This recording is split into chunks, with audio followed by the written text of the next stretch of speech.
This is Newsnight, where we go above and beyond the headlines. I'm Pia Hontiveros. Our top stories: new accusations from Senator Sonny Trillanes against President Rodrigo Duterte. The center reveals Malacanang bought information of so-called fake bank accounts and records from a certain Daniel Snooki Cruz for 10 million pesos.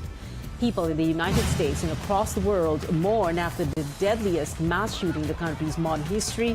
Authorities now looking for answers, trying to figure out the motive behind the massacre.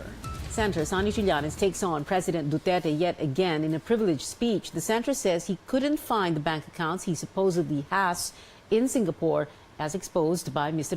Duterte. Our senior correspondent, Cecil Lardizabal, has more from the Senate.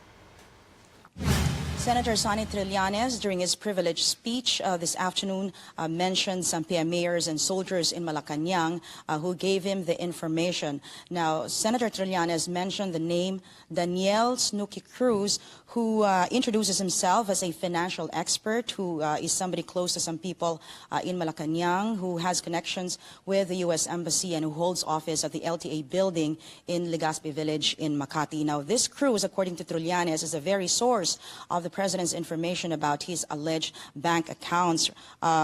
For instance, the one in Singapore, which later on the president himself admitted that these were fabricated bank accounts. And another, remember that the president said that Senator Trillanes has closed his offshore bank account, which later on it was said in a statement by the bank itself that before a client should close his account in the bank, there should be a personal appearance. Now, in these instances, Senator Trillanes was saying that he was proven right, that he does not own any offshore bank accounts. As it turned out, Trillanes said that the information bought by Malacanang for 10 million pesos were fake. Itong si Mr. Cruz, Mr. Daniel Snooki Cruz, ay ibinenta itong impormasyon na ito. Ginawa niya ito dati pa, or last year for that matter, nag-alok siya at nagbenta rin siya ng ganitong fake bank accounts di umano ni Senator Laila de Lima. Titingnan nyo rito yung present balance na nakalagay dito sa dokumento na ito ay as of August 30, 2017. Yaan yung cut-off date. At again, based sa ating information, binigay ni Mr. Cruz ito sa Malacanang ng August 31. Meanwhile, Senator Trillanes also showed documents showing a certain Sami Uy, who is apparently a close friend of the president, who's been giving the president 10 million pesos every 6 months for a period of 2 years. That's from 2011 up to 2013.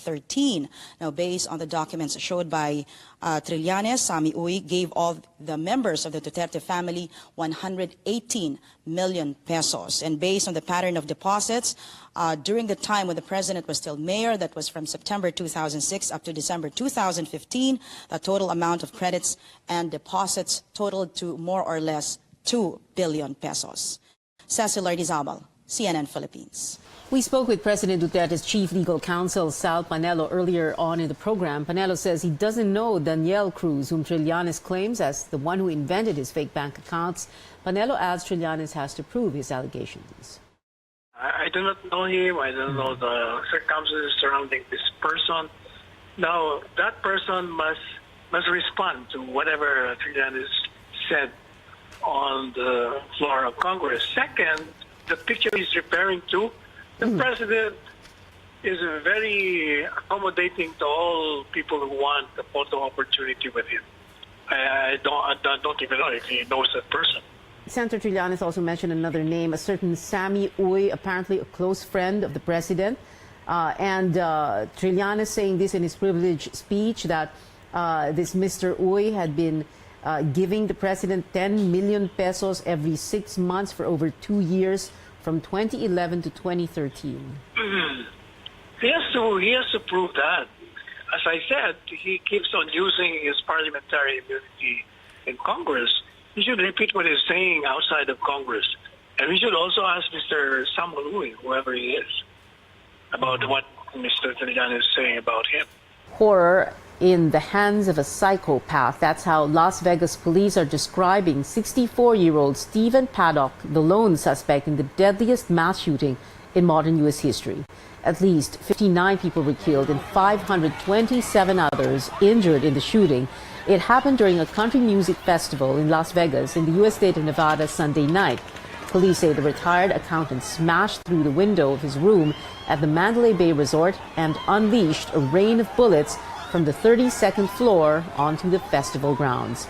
Police believe the gunman killed himself inside his room. Police recovered 23 weapons, including a number of long rifles. Police also searched the gunman's home in nearby Mesquite. There they found at least 19 firearms, explosives, and several thousand rounds of ammunition. But as police uncover more evidence, they're still determining the motive. We have to establish what his motivation is first, and there's motivating factors associated with terrorism other than a distraught person just intending to cause mass casualty. Before we label with that, it'll be a matter of process. Here at home, the Foreign Affairs Department clears the air on the alleged person of interest who is reportedly a Filipina. In a statement, DFA spokesperson Rob Bolivar quotes the Las Vegas sheriff as saying that Marilu Danley is currently not in the U.S. Authorities believe she is not involved in the massacre. Bolivar, however, states that the DFA is still verifying her nationality.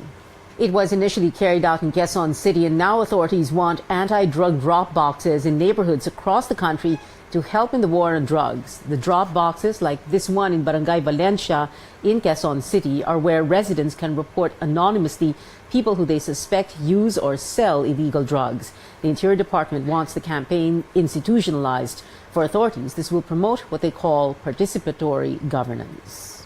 Nothing sinister about that. Yung ibang opisina, yung ibang agency, may mga suggestion box eh. We're just doing that. But this strategy stirred up controversy on social media a few months back, with netizens saying it can be open to abuse. Barangay Valencia officials admit some are using the drop box to get back at their enemies over personal grudges. Officials say they have safeguards in place. A number of provinces adopted the campaign, even as a lawyers group says it is studying whether this violates due process and may even question it, or the lawyers group may even question this in court. A House panel wants to abolish the Customs Bureau, saying corruption is deep-seated, that it's almost impossible to reform the agency. In an 82-page report, the Committee on Ways and Means says the Bureau is suffering from a culture of corruption. Its recommendation: abolish the agency and replace it with two new bureaus. One will secure national borders, the other will assess and collect duties and taxes. The committee is also giving President Duterte emergency powers during the transition, which could take about 2 years. He can reorganize the bureau. He can remove people he thinks must be removed without thinking of civil service violations, etc., etc. Dahil medyo state of emergency na to eh.